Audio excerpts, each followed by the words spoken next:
เอ๊ะmộtដូចសវឹងនេះយប់មិញដាក់ធ្ងន់មកទៅចឹងហើយចង់ណែនាំបន្តិចបើថាក្រោកមកបបាក់ធ្វើការឈឺក្បាលអូធីងធងបាទចឹងណែនាំបន្តិចមិនចង់ប្រាប់ទេប៉ុន្តែធ្វើមិនទេចឹងរឿងទី1នោះគឺទឹកបាទ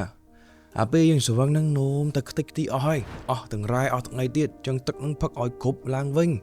បាទ1លីត្រ2លីត្រហ្នឹងដាក់ភ្លាមមកតែកុំវឹប2លីត្រណាបាទសឹមបូកជាមួយនឹងជាតិរ៉ែទី2គឺពាក់ព័ន្ធជាមួយនឹងកាហ្វេបន្ថែមកាហ្វេដើម្បីដាស់ស្មារតីកុំឲ្យធីងធងហើយមួយទៀតហ្នឹងគឺពាក់ព័ន្ធជាមួយនឹងវីតាមីនហើយនឹងសារធាតុរ៉ែវីតាមីនហៅមើល B complex ហើយជាមួយនឹងសារធាតុរ៉ែ zinc បាទស័ង្កសីហ្នឹងណាបាទបន្ថែមមកហើយគេក្រៅពីហ្នឹងទៀតគឺពាក់ព័ន្ធជាមួយនឹងការសម្ភារគេងឲ្យស្រួលបួរហើយបើសិនជាឈឺក្បាលខ្លាំងពេកទ្រាំអត់បានជៀសមែនតែនអេសេតាមីណូហ្វេនឬក៏ពពួកប៉ារ៉ាសេតាមុលណាជៀសឲ្យឆ្ងាយមកពួកអាហ្នឹងវាពុលមកថ្លើមថែមទៀតណាអញ្ចឹងរកមើល ibuprofen វិញអញ្ចឹងខ្ញុំមានតែប៉ុណ្្នឹងទេមិនចង់ប្រាប់ទេប៉ុន្តែឃើញមុខយ៉ាប់ពេក